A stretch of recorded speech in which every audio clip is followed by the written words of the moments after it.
레이 달리오 아까 말했던 그 세계의 최고의 헤지 펀드 매니저가 이 전략을 만들었고 1996년부터 2020년까지 연평균 수익률이 한 8% 내외 정도 돼요. VT라는 게 이제 한 35% 정도 네. 된다라고 할 수 있을 것 같고 EDV 그거를 한 20% 정도 채권 LTPZ라는 이름으로 있고요. 20% 정도. 20%. 네, 그 다음에 그럼 자산 배분 투자 어떤 건가요? 저 같은 경우는 주식을 잘 안 네. 하기 때문에 네, 자산 잘- 배분 투자라는 게 저를 이해시킨다고 생각하시고 네, 네, 네. 쉽게 말씀해 네. 주세요. 저희 주린이들 많거든요. 저희한테 다 네, 네, 네. 주린이어가지고. 그러니까 이게 이 단어 자체가 네. 일단 어려운데 일단 자산이라는 게 뭐냐면 투자할 수 있는 네. 대상을 우리가 네. 자산이라고 하잖아요. 그럼 이제 카테고리가 있겠죠. 종류가 있겠죠. 그래서 주식도 있을 거고 네. 채권도 있을 거고요. 부동산도 당연히 자산이고 음. 그다음에 금 같은 것도 있어요. 음. 그럼 이제 이거를 기본적으로는 이거에 투자를 하는데 뭐 자산 배분의 스타일에 따라 다르긴 하지만 제가 추구하는 스타일은 그냥 이 전체 시장이 커지는 거에 베팅하는 거예요. 아. 주식 시장이 그냥 매년 커지겠구나. 왜냐하면 자본주의가 살아 있으니까. 네. 아. 그래서 그런 투자가 기본적으로 자산 배분 투자인데 다만 주식에만 주식시장은 당연히 저도 커질 거라고 생각을 하지만 주식시장이 재수 없으면 막 20년 30년 동안 안 커지는 경우가 있거든요. 일본 같은 경우. 그렇죠, 그리고 그렇죠. 미국도 대공황 때는 1920년대 말부터 시작하면 1950년 정도 돼야지 본전이니까. 그래서 미국 같은 국가도 20년 이상 뭐 자산 시장이 안 커진 적은 있어요. 그래서 그 자산 배분이라는 이 철학 자체가 왜 생기냐면 한 자산에 이렇게 집중 투자를 하게 되면 그 사이클이 안 좋을 때는 좀 힘든 시간이 그쵸, 생긴단 힘든 말이에요. 시간 생기죠. 힘든 시간이 생기니까 좀 반대로 움직이는 거에도 넣어놓자. 예를 들면 주식이랑 채권은 조금 반대로 움직이는 경향이 있거든요. 일반적으로. 그래서 왜냐하면 이제 경기가 좋을 때는 사람들이 다 주식 투자를 하고 싶어 하는데 네. 경기가 갑자기 안 좋아지면 다 채권을 찾아요. 맞아요. 왜냐하면 채권은 이제 약속이니까. 네. 채권은 꼭 이 돈을 빈문서잖아요. 그래서 돈을 무조건 줘야 되는 거니까 사람들이 이제 채권을 찾는 시기도 있고 주식을 찾는 시기도 있는데 어떤 시기에 찾는지를 우리가 잘 예측할 수 있으면 수익이 높겠지만 이제 이거는 완전히 철학적으로는 난 다 모르겠다라는 철학이에요. 어떻게 보면 자산 배분의 철학은 나는 주식이 언제 좋아질지 모르고 채권도 언제 좋아질지 모르겠으니까 그냥 다 갖고 있겠다.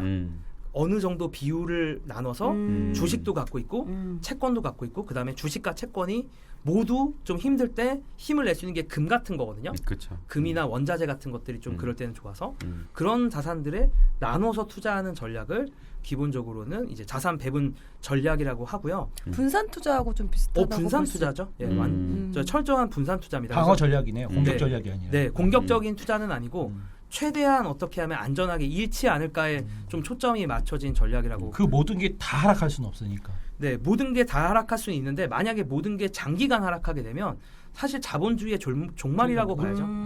네, 우리나라가 망하는 네, 뭐, 상황이 아니면. 네, 우리나라가 망해도 사실은 괜찮죠. 왜냐하면 한국의 포지션, 그러니까 한국 투자 아, 비중이 왜? 높지는 이렇게 말하면 안 됩니다. 근데 이제 잠깐만, 이게 이거 공격적인 아니, 발언을 왜냐면, 하셨습니다. 지금 하시는 아니, 거 아니, 자체가 아니, 잠깐만. 우리나라 망한다 하더라도 내 자산은 미국의 채권이나 들어가 있기 때문에 괜찮다고 그러는 거죠. 저는 저희 그냥 한 말이에요. 저는 대한민국 사랑합니다, 여러분들. 네, 저 대한민국 사랑하고. 안단테. 네. 안단테. 네. 네, 지금 네.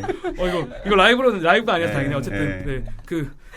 이런 거에 넘어오시면 안 돼요. 네, 그러니까 우리나라가 이제 좀 상황이 안 좋아도 수익이 좀 잘 날 수 있는 구조로 되어 있긴 해요. 왜냐하면 한국에 투자하는 금액이 사실 거의 없어요. 네, 한국에 투자를 거의 안 합니다.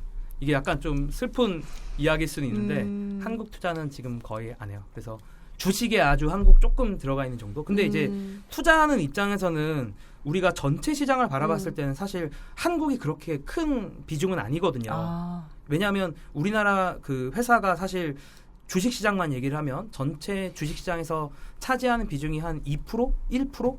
이 정도밖에 안 되는데 우리가 1, 2%에만 이렇게 집중해서 투자하기보다는 이제 전체 시장을 정말 따라가기 위해서는 사실 전 세계에 다 투자를 해야 되거든요. 그래서 자산 배분에서는 이렇게 집중 투자보다는 진짜 철저하게 분산 투자하는 거를 추구한다고 볼 수가 있을 것 같습니다. 어떻게 보면 시장이 커져가겠다라는 그런 긍정적인 생각을 갖고 좀 안정적이면서 좀 평균 이상의 수익을 낼 수 있는 네. 그런 종류로 이렇게 자산을 배치하는 네, 그런 네, 투자라고 네. 이해하면 될까요? 네네. 그런 식의 투자고요. 뭐 또 레이 달리오 네. 예, 또 광팬이신 것 같고 네네.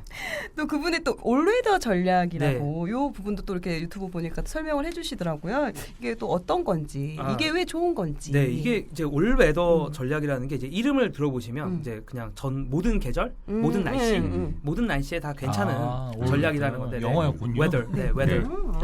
그 이제 날씨, 웨더인데 이제 웨더. 비바람이 몰아치고 눈이 와도 뭐 바람이 불어도 뭐 추워도 더워도 괜찮다라는 이제 컨셉으로 이제 이름을 그렇게 붙인 건데 기본적으로는 예를 들면 이런 거예요. 그러니까 시장의 기대보다 성장이 더 잘 나올 수가 있거든요. 그러니까 갑자기 기업이 잘 될 생각보다. 네네네. 그러면은 주식이 많이 올라요. 그러니까 사람들이 기대에 뭔가 뛰어넘는 상황이 벌어지면 뭐 주식이 상승을 하고, 근데 만약에 시장의 기대보다 뭔가 암울한 상황, 뭐 성장이 갑자기 안 된다든가, 경기가 안 좋으면, 네, 경기가 갑자기 안 좋아지면 그 채권이 상승합니다.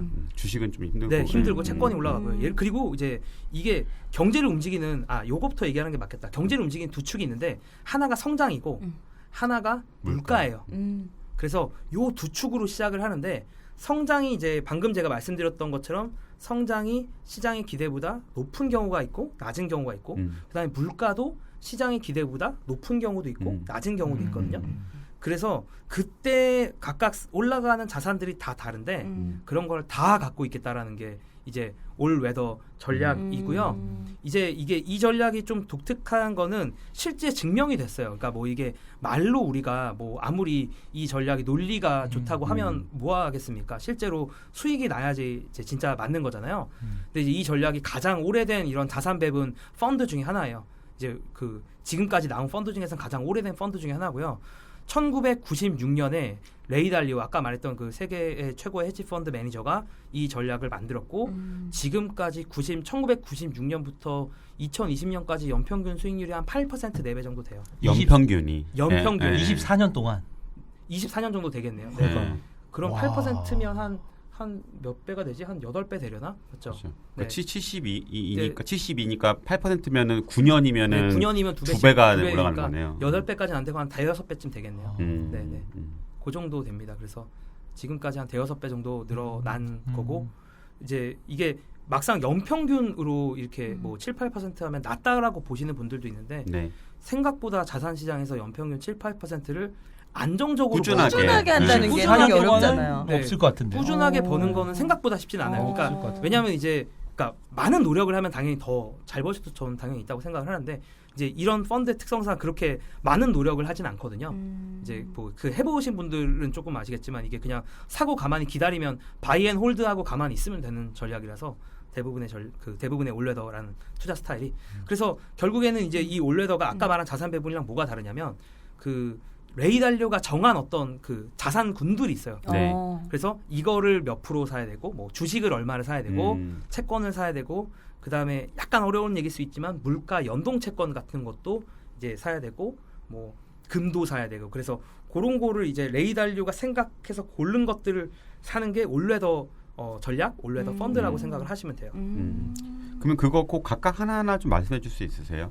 네, 일단은 제가 이거 말로 하기면 말로 막 몇 프로 막 이렇게 얘기해도 되나? 네, 말해주셔도 돼요. 좋아요. 네. 또 블로그에 다 있으시더라고요. 네, 네. 이게 약간씩은 뭐 비중이 약간씩은 바뀌는데 아주 간단히 말씀드리면 이게 네. 합쳐서 또 100이 안 될까봐 제가 갑자기 네. 생각하면 네. 숫자가 완전히 암기하고 있는 게 아니라 제가 시작해 생각하겠습니다. 살짝 걱정이 되는데 네. 왜냐면 제가 지난번에 신사임당님 거에 나가는데 네. 맞아, 100% 넘었어. 표를 만들다가 100오더라고. 네. 그래서 저도 봤어. 이게 전날 막 급히 만들었거든요. 네. 그래서 이걸 그 전날 이제 계속 이걸 바꾸면서 만들다가 네. 그러니까 그 뭐 다른 거 막 작업하다가 만들어가지고 댓글창 난리 났겠네요. 그래가지고 네 그래서 제가 저희는 근데 사실은 여기 이 방송 들으신 분들이 뭐 이렇게 좀 들어서 알겠지만 댓글이 되게 유하세요. 되게 네. 호의적이세요. 네. 그런 분들 맞아요. 있어요. 댓글 봤어요. 네, 그렇죠. 되게 호의적이세요. 유튜브하고는 달라요. 저도 되게 신기해요. 네, 네. 제가 유튜브에서 좀 거친 네, 유튜브 근데 저희는 영어를 안 걱정 안 하고 하셔도 거기 돼요. 초등학생들이 네. 많아서. 네. 저희는 이해를 많이 하세요. 근데 네. 진짜 저도 되게 네. 호의적이에요. 네. 네, 저희는. 근데 어쨌든 이게 그 이제 대략 비율적으로만 말씀드리면 어차피 이게 정확한 뭐 35여야 된다 막 이런 건 아니니까 네. 주식이 한 35% 정도. 근데 주식이라는 게 전 세계 주식.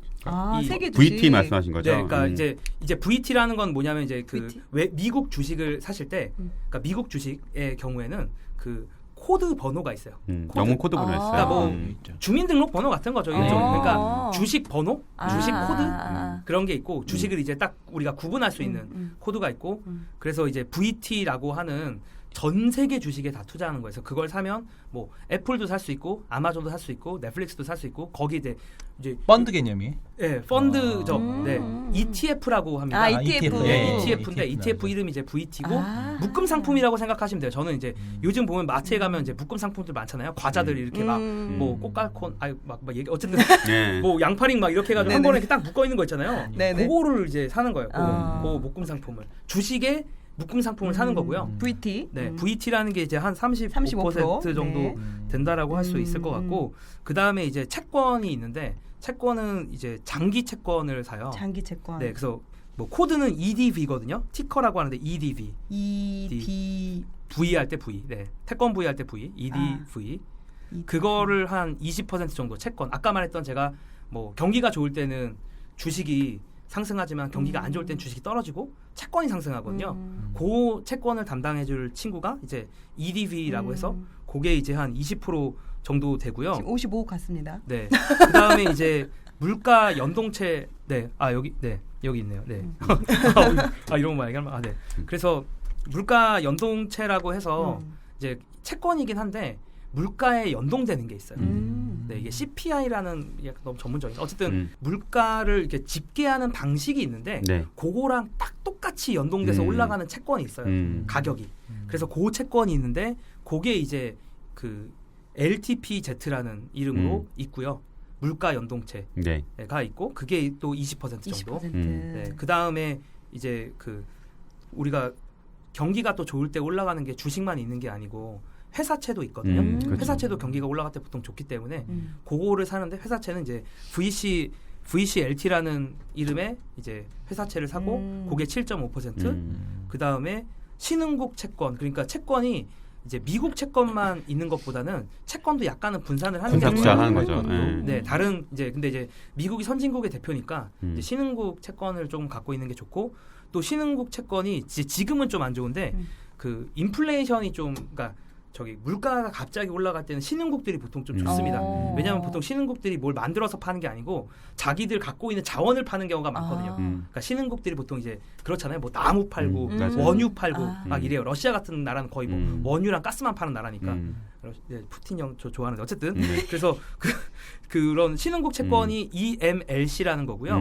그게 7.5% 정도 되고 이거 뭐 어디 댓글에 한번 써주세요. 그러니까 저희 그 팟빵에다가 써드리겠습니다. 그 다음에 이제 DBC라고 해서 원자재가 있어요. 이 원자재라는 건 뭐냐면 그 이제 원유라든가 금, 은, 그 다음에 뭐 철, 아연, 구리 이런 것들을 다 합쳐져 있는 것도 묶음 상품이에요. 원자재를 전부 묶음으로 살 수 있는 ETF가 또 있어서 DBC라는 ETF를 이제 5% 정도 사시면 되고 그다음에 마지막으로 금도 사실 여러 가지가 있는데 저는 이제 IAU를 가장 좋아하긴 해요. IAU. 네.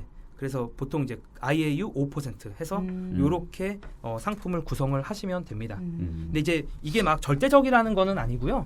이제 일단은 그냥 대략적인 기준점이 될 수 있으니까. 대략적인 그냥 출발점 정도라고 이렇게 해서 이제 결과가 나오셨을 거 아니에요? 몇 년 동안. 그럼 평균 어느 정도 나오셨는지. 이제 이게 제가 일단은 이제 요렇게 구성을 해보고 실제 투자를 한 거는 2018년 12월부터예요. 2018년 12월부터 투자를 했고 지금까지 그러니까 이걸 뭐 지금까지 IRR 그러니까 1년 반? 네, 1년 반 정도죠. 수익률이 지금 한 30%가 정도 될 것 같은데 그 이제 여기 뭐 이거 상관없나? 계좌 여기 있어요. 계좌가 있고 여기서는 조금 더 작게 나오는데 이제 제가 중간에 증액을 좀 해가지고 증액이요? 그래서 제가 6억으로 시작을 했다가 처음에는 6억으로. 처음에 이제 선발대로 6억을 넣어보고 그 다음에 이제 2억을 증액을 했어요. 3분의 1 정도. 그래서 8억이 됐고 총 번 거는 이제 거기서 한 2억 이제 매일매일 바뀌는데 2억 2억 5천 정도 더 벌었던 것 같아요. 그래서 총 8억으로 10.5억, 뭐 10.6억 이 정도. 그 블로그랑 유튜브에다 계속 계좌 인증을 해주시잖아요. 그래서 대부분 다 그냥 이론만 얘기하시는데 실제적으로 이렇게 해주시잖아요. 지금 방금 전에 퍼센테이지 보면서 약간 맛집 레시피 보는 것 같았어요. 소스 레시피. 그러니까 뭐 큰 술 뭐 이런 느낌. 그러니까. 소금, 간장. 그럼 일반인들이 이걸 살 수 있는 거죠? 네, 그러니까 이거를 하시려면 미국 그 증권 계좌를 네네네. 만드셔야 돼요. 그러니까 한국 증권 계좌는 안 되고 근데 그 한국 증권사들이 대부분 다 되더라고요. 미국 주식을 살 수 있게 수수료가 좀 적은 데를 좀 알려주세요. 네. 지금 사실 이 상품이 지금 말씀해 주신 이 상품이 거의 다 이제 그 ETF도 수수료가 있어요. 근데 그런 부분 다 계산하시고 이제 다시 추천해 준 거예요. 뭐 금도 되게 여러 가지가 있고 되게 다 이따가 있는데. 좀 얘기 좀 해주세요. 네, 그래서 그렇습니다. 그래서 증권사 가까운 증권사 가서 미국 주식 하고 싶다라고 하면은 별도로 계좌를 개설해 주거든요. 근데 수수료가 비싸니까. 네, 가까운 데 가면 안 되지. 네, 아니 수익을 이렇게 버는데 뭐 그 수수료 정도. 수수료가 커 이게 나중되면. 수수료가 이거 특정 증권사만 얘기해도 되나? 어쨌든 수수료가 싼 데가 좀 있습니다. 발품을 팔아 보시면 수수료가 싼 곳이 있고 그렇죠. 얘기해야 되나? 어쨌든 알겠습니다. 또 이제 주식을 또 연구하시면서 되게 신세계를 만난 느낌이다. 그래서 주식 투자에 가장 큰 매력이 있다면 어떤 게 있을까요?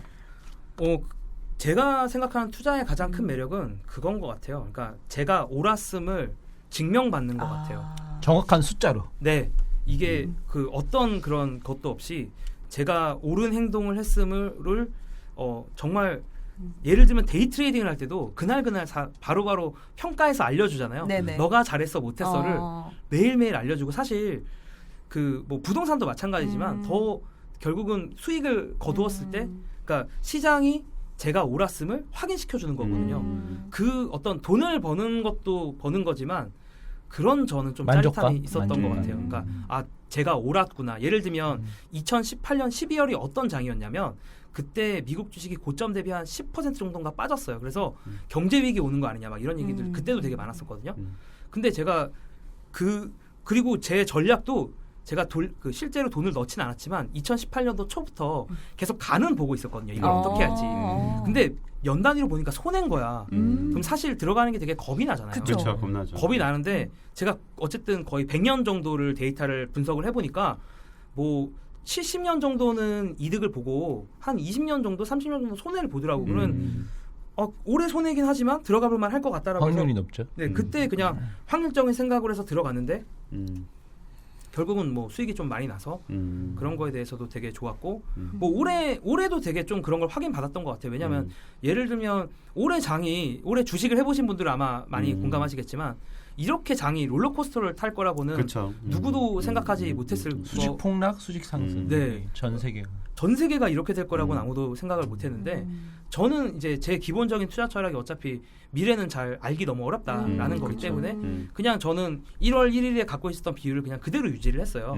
물론 이제 그거를 정말 능력이 좋으셔서 뭐 최근에 3월 말 같은 때 딱 사가지고 이렇게 수익을 거두실 수도 있겠지만 이제 그렇게 이제 잘하시는 분들은 이제 잘하시면 되지만 또 그런 게 어려우신 분들 저 같은 사람들은 그냥 가만히 유지만 해도 사실은 올해만 해도 계속 10% 넘는 수익이 났으니까 그래도 아무것도 안 하고 이제 10% 이상의 수익이 나는 거는 그래도 꽤 나쁘지 않잖아요. 그렇죠. 근데 궁금한 거는 그러면 3월 19일인가 우리나라 주식이 바닥이고 전 세계적으로 좀 바닥을 칠 때 그때 수익률은 그러면은 매일 보시니까는 기억을 하실 거 아니에요? 저 매일 안 봐요. 안 보시나요? 네, 매일 볼 필요가 없어서. 왜냐하면 이제 이런 자산 배분 투자의 특징이고 제가 또 제가 블로그나 유튜브에서도 많이 말씀드리는 부분인데 이게 어차피 그날 상황을 보면서 투자를 하려는 전략이 아니어서 저는 매일 보진 않고요. 제가 월별로만 공개하는데 공개할 때만 봐요. 한 달에 한 번이요? 네, 한 달에 한 번만 계좌 열어봐요. 그래도 이제 3월달에 딱 했을 때 주식은 뭐 40%가 우리나라 주식이 폭락하고 미국 주식은 뭐 30%가 떨어졌는데 나는 분산 투자를 했단 말이죠. 미국 주식하고 이것만 하는 게 제가 아니라 대충 그냥 계산을 해보니까 지나고 나서 계산을 최악의 경우에 한 마이너스 한 10% 15% 이상 사이였던 것 같아요. 40%가 떨어졌는데 요 투자 방식을 했더니 마이너스 10% 정도 내외로 선방했다는 거죠. 리스크헤지가 된 거.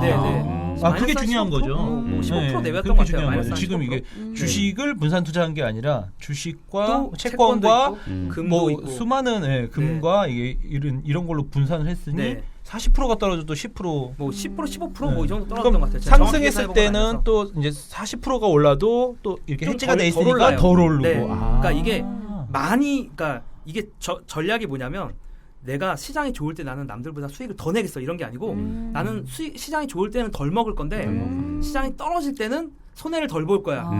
그런데 이거를 장기적으로 해보면 안정적으로 수익이 나. 약간 이런 거예요. 그러니까 해지 투자 방식이네요. 네, 철저하게 해지 투자 방식. 정말 저희랑 정말 비슷하네요. 네, 해지 펀드. 그러니까 이게 그래야지 결국 투자라는 게 우리가 장기간 유지를 할 수 있어야지 수익을 보는 건데 그래서 부동산 투자가 또 되게 좋은 거잖아요. 맞아요. 그러니까 장기로 가다 보니까 어쨌든 확률적으로 올라갈 확률이 더 높다 보니까 그런 투자들이 좋은 건데 복리로 이렇게 네, 복리로 불릴 수 있게. 근데 이제 만약에 이거를 이제 막 타이밍을 막 보려고 하다 보면 그리고 타이밍에서 내가 뭔가 실패를 하게 되면 그런 나의 투자 방식을 좀 장기간 유지하기가 되게 힘든 것 같아서 저는 기본적으로 이런 투자를 할 때는 되게 인간의 행동을 저의 행동을 되게 억제하려는 투자예요. 네, 그거에 좀 더 포커스가 사실 맞춰져 이 있어요. 인간의 뇌는 사실은 막 이렇게 사람들이 몰릴 때서 몰리고 싶고 네. 사람들이 막 되게 또 이렇게 막 떨어지면 또 이제 뭔가 이렇게 그래서 딱 팔고 싶고 이런 게 사실 사람의 뇌인데 네, 저는 약간 이제, 좀 반대로 인간의 어떻게 행동을 최대한 저의 행동, 그러니까 저의 그 마음. 나 자신을 안 믿는구나. 네, 저를 안 믿어요. 네, 진짜 안 믿어요. 아니 그러니까 그게 투자에서 되게 좋은 전략이거든요. 네, 저는 제 마음을 별로 내가 공포에 떨고 있으면 모든 사람이 공포에 떨니까는 나는 오히려 투자를 해야 되고. 네. 근데 이제 그걸 거꾸로 갈 수 있으면 정말 훌륭하신 투자사고 다만 이제 저는 이제 그 정도 수준까지는 안 되는 것 같고 저는 겁이 되게 많은 사람이라서 신기하다. 그래서 이게 약간 그런 느낌이에요. 이제 그 세이렌이라는 세이렌이라는 그 옛날에 그 그리스 신앙가 뭐가 있는데 그게 거기 보면은 옛날에 그 선원들이 어디 배 타고 지나가는데 세이렌이라는 그 저기 여신인가 뭐 악마인가 어쨌든 그분이 막 노래를 불러요. 그러면 선원들이 그 소리를 듣고 그 소리에 이제 현혹돼서 그 이제 배 바깥으로 나가서 물속으로 들어가서 죽는 경우들이 많은데 그거를 이제 이겨내기 위해서 선원들이 어떻게 하냐면 그 돛이 있으면 거기에 돛이 아니고 이거 뭐지 이게 마스트를 뭐라고 하나 이게 돛인가요? 어쨌든 거기다 묶어요 자기를. 네, 거기다 배에 자기 몸을 묶는 거예요. 저는 투자할 때 약간 그런 심정으로 해요. 그러니까 그런 여자들도 잠깐 다가오면 자기는 안 묶고 묶어야 돼. 일단 이제 이렇게 묶음을 좀 풀어도 될 것 같아. 이제 묶어서 딱 그 저의 그 제가 자꾸 틀릴 것 같다고 생각을 하니까 내 본능을 억제하려고 이게 그나마 제가 좀 공돌이였고 공학도에서 좀 더 그런 게 있는 것 같은데 숫자를 믿지 좀 제 마음을 좀 잘 안 믿어요. 그러니까 마음을 조금 이게 풀어도 될 것 같은데. 네, 마음을 풀어야 이성에 대한 마음을 푸는 거 빨리 그러니까 제가 마음을 못 풀어가지고 여자를 다 센 눈으로 보고 막 네, 풀어. 그럴 것 같습니다. 마음을 풀어야 되는데 되게 신기한 전략이네요. 저는 그 말씀하신 그 대부분이 어떻게 보면 하나의 상품이 있어가지고 그냥 그것만 투자하면 좋겠다라는 생각을 사실은 잠깐 그 생각이 해봤어요. 들어서 제가 회사를 만든 거기도 네, 그러니까 일반으로 그냥 신경도 안 쓰면서도 되게 안정적인 수익을 낼 수 있으니까 만드신 게 요런 걸로 그냥 우리 것만 하면 또 이제 이렇게 나눠서 투자 할 수 있는 시스템을 이런 만든 거예요. 상품이 나왔으면 좋을 것 같아요. 네. 그래서 그걸 고민하다가 사실은 창업을 하게 된 거긴 해요. 이제 이게 제가 또 원래도 그러니까 제 주변에서 제가 사실 이거를 만들고 나서 사람들한테 많이 해보라고 이제 그 했는데 물론 요즘 와서는 많이 얘기를 해주세요. 이제 한다고 얘기해 주시는 분들도 많은데 난 바쁘니까 회사 다니고 바쁘니까는 이거 알아서 좀 해줘 막 이렇게 많이 하잖아요. 저희 친구들만 그러니까 저는 사실 이게 사실 정확하게 비율까지 써줬으니까 이 정도면 다 할 수 있을 줄 알았는데 제 친구들도 정작 못 하더라고요. 제 친구들도 이제 나름 그래도 그렇게 숫자에 어두운 애들은 아닌데 이제 투자에는 물론 이제 관심이 별로 없는 애들이긴 한데 어쨌든 의외로 많은 사람들이 이거를 쉽게 많이 못 하시더라고요. 그래서 저는 이게 너무 좋은 것 같은데 그거를 좀 한번 좀 증명해보고 싶었어요. 제가 약간 사업을 하게 된 거는 이게 정말 좋은 투자 방식이라는 거를 제가 한번 좀 어떻게 보면 시장에서 한번 증명을 좀 해보고 싶다라는 약간 뭐 그런 용기, 어떻게 보면 또 욕심, 약간 포부 이런 게 좀 있었던 것 같아요. 또 투자에 앞서 방법을 좀 결정을 해야 할 텐데 그럼 구체적으로 어떤 걸 해야 하는 건가? 뭐 알파, 베타에? 이제 이게 자산 배분 투자에서 늘 얘기하는 건데 사실 우리가 하는 대부분의 투자는 알파 투자거든요. 그러니까 알파라는 게 있고 베타라는 게 있는데 뭐냐면 알파가 시장을 초과하는 수익률이에요. 시장 초과 수익률. 이건 뭐 그냥 학문적으로 만들어진 건데 전체 시장이 성장하는 정도의 그 수익을 베타 수익이라고 하고요. 수학적으로 그냥 뭐 그다음에 이제 시장 초과 수익. 그걸 이제 알파라고 하는데 사실 우리가 하는 대부분의 투자가 알파입니다. 예를 들면 예를 들면 내가 카카오라는 회사가 되게 좋을 것 같아. 네. 분석을 해봤더니 그럼 언제 살까 고민을 해가지고 지난주에 샀어요. 그리고 일주일 정도 지나니까 좀 팔아야 될 것 같아. 예를 들어서 팔아. 이제 이런 게 이제 대표적인 알파 투자고요. 네.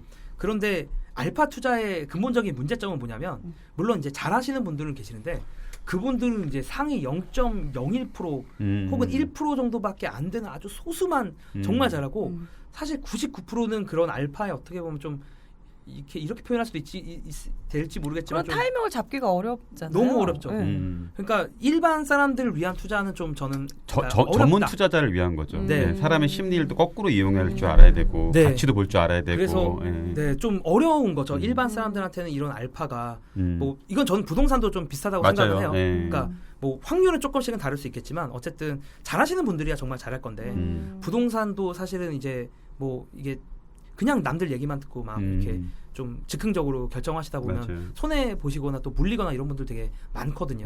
그래서 그런 투자도 있지만 알파 투자가 너무 어려우니까 거꾸로 베타에 투자를 하자. 베타에 투자하는 건 아까 자산 배분에서 얘기했던 거랑 조금 비슷한데 전체 시장이 커지는데 투자를 하면 제가 별다른 액션을 할 필요가 없거든요. 그냥 가만히 앉아서 전체 자산 시장이 커지는 거를 기다리기만 하면 되니까 좀 컨셉이 완전히 좀 다른 투자예요. 그러니까 행동도 안 하고 내가 특정 주식을 특정 종목 특정 부동산을 고르는 것도 아니고 전체 시장을 고른 다음에 타이밍도 없어요. 타이밍 이제 보통은 이제 언제 살까 경기가 안 좋아지니까 팔아야지 다시 사야지 이런 타이밍을 재지만 이런 시장 수익률을 추구하는 투자에서는 그런 타이밍이라는 게 존재하지 않고 계속 갖고 있는 거예요. 그래서 제가 이런 투자를 한다고 했을 때 사람들이 도대체 언제 파냐고 그랬는데 언제 파냐면 현금이 필요할 때 팔면 돼요. 예를 들면 내가 이렇게 저는 사실 그래서 이거를 은행 계좌라고 생각하고 있어요. 그러니까 수익이 좀 많이 나오는 은행 예금이라고 생각하고요. CMA 사실 저는 CMA예요. 저한테 원금 보장 안 되지만 어쨌든 수익이 나는 원금 보장은 안 되는데 조금 더 수익이 잘 나는 CMA라고 생각을 하고 있고 예를 들어서 이게 만약에 제가 예를 들면 부동산을 내가 사고 싶어. 그럼 여기 있는 거 그냥 꺼내서 다시 왜냐하면 현금화를 내일이라도 바로 할 수 있거든요. 그래서 유동성이 너무 좋기 때문에 저는 사실 이거는 좀 수익이 잘 나는 CMA의 관점에서 바라보고 있어요. 예금, 저한테는 약간 예금 같은 느낌이에요. 지금까지 저희가 30대 초반 이른 나이에 또 경제적 자유를 이룰 수 있었던 김단태님의 그런 비결과 또 리스크는 또 적으면서 평균 이상의 수익을 올릴 수 있는 그런 투자 방식에 대해서 이야기 나눠봤는데요. 잠시 후 2부에서는 또 투자왕 김단태님과 또 더 많은 이야기를 또 들어보는 시간 갖도록 하겠습니다. 네, 2부에서 뵙겠습니다. 감사합니다. 감사합니다. 감사합니다.